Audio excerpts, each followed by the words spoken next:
Saudara-saudariku yang terkasih, salam sukacita untuk kita semua. Sudahkah kita memberi senyum hari ini?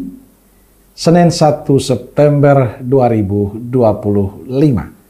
Hari biasa, pekan biasa ke-22. Kita awali permenungan kita dengan tanda kemenangan Kristus. Dalam nama Bapa dan Putra dan Roh Kudus. Amin.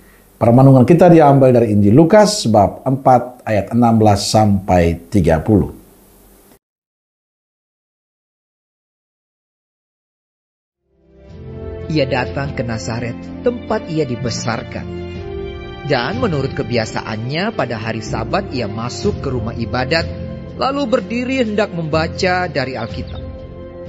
Kepadanya diberikan kitab Nabi Yesaya, dan setelah dibukanya, ia menemukan nas, di mana ada tertulis, Roh Tuhan ada padaku, oleh sebab ia telah mengurapi aku, untuk menyampaikan kabar baik kepada orang-orang miskin.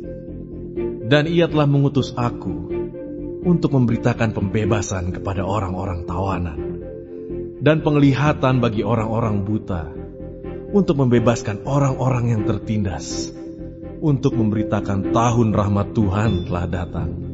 Kemudian ia menutup kitab itu, memberikannya kembali kepada pejabat, lalu duduk, dan mata semua orang dalam rumah ibadat itu tertuju kepadanya.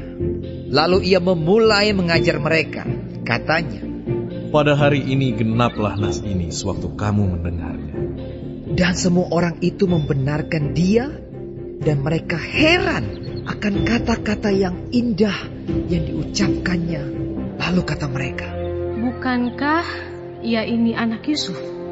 Maka berkatalah ia kepada mereka, tentu kamu akan mengatakan pepatah ini kepadaku, hai tabib, sembuhkanlah dirimu sendiri. Perbuatlah di sini juga, di tempat asalmu ini, segala yang kami dengar yang telah terjadi di Kapernaum. Dan katanya lagi, aku berkata kepadamu, sesungguhnya tidak ada nabi yang dihargai di tempat asalnya. Dan aku berkata kepadamu, dan kataku ini benar, pada zaman Elia terdapat banyak perempuan janda di Israel, ketika langit tertutup selama 3 tahun dan 6 bulan, dan ketika bahaya kelaparan yang hebat menimpa seluruh negeri. Tetapi Elia diutus bukan kepada salah seorang dari mereka, melainkan kepada seorang perempuan janda di Sarfat, di tanah Sidon. Dan pada zaman Nabi Elisa, banyak orang kusta di Israel, dan tidak ada seorang pun dari mereka yang ditahirkan, selain daripada Naaman, orang Syria itu. Mendengar itu sangat marahlah semua orang yang di rumah ibadat itu. Mereka bangun, lalu menghalau Yesus keluar kota dan membawa dia ke tebing gunung, tempat kota itu terletak, untuk melemparkan dia dari tebing itu. Tetapi ia berjalan lewat dari tengah-tengah mereka, lalu pergi. Saudara-saudariku yang dikasihi Tuhan, bacaan Injil hari ini bicara tentang Yesus yang berada di kampungnya dan mengajar di rumah ibadat. Saat mengajar, ia mempertegas identitas dirinya seperti yang diwartakan Nabi Yesaya. Roh Tuhan ada padaku, sebab aku diurapinya untuk menyampaikan kabar baik kepada orang-orang miskin.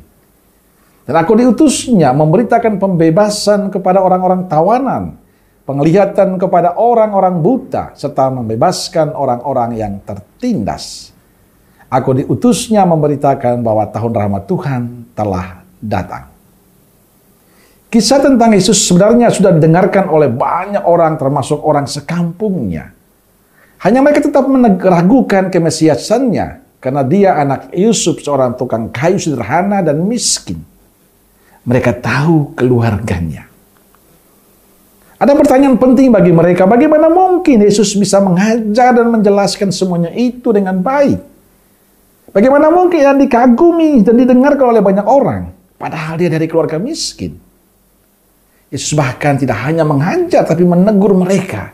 Ini justru membuat mereka semakin memarahi Yesus, bahkan ingin membunuhnya. Bagi saya inilah cerminan sikap kita. Kita sama dengan orang sekampung Yesus yang mudah menghakimi, mudah marah, mudah menilai, mudah menuduh seseorang. Kita tidak mudah menerima perubahan dari setiap pribadi. Padahal karya Tuhan pada setiap kita berbeda. Tuhan selalu punya cara tersendiri untuk membentuk setiap pribadi dengan cara Tuhan. Saya bisa menjadi imam sampai saat ini.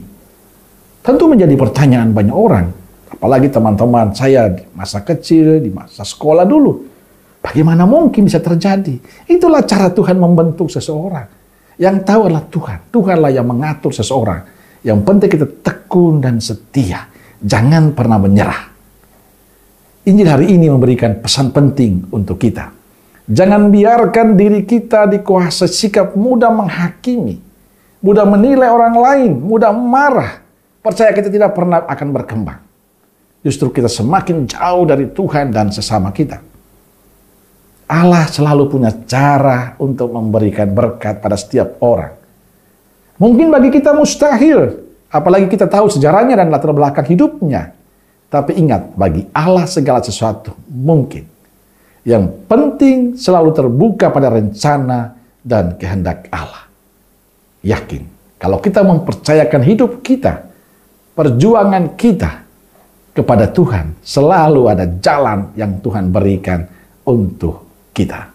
Maka persembahkan hidupmu, percayakanlah Tuhan memberi jalan untukmu. Amin.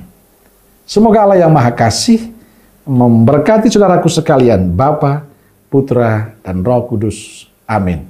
Keluarga Kudus Nazaret, doakanlah kami. Amin. Berkah dalam.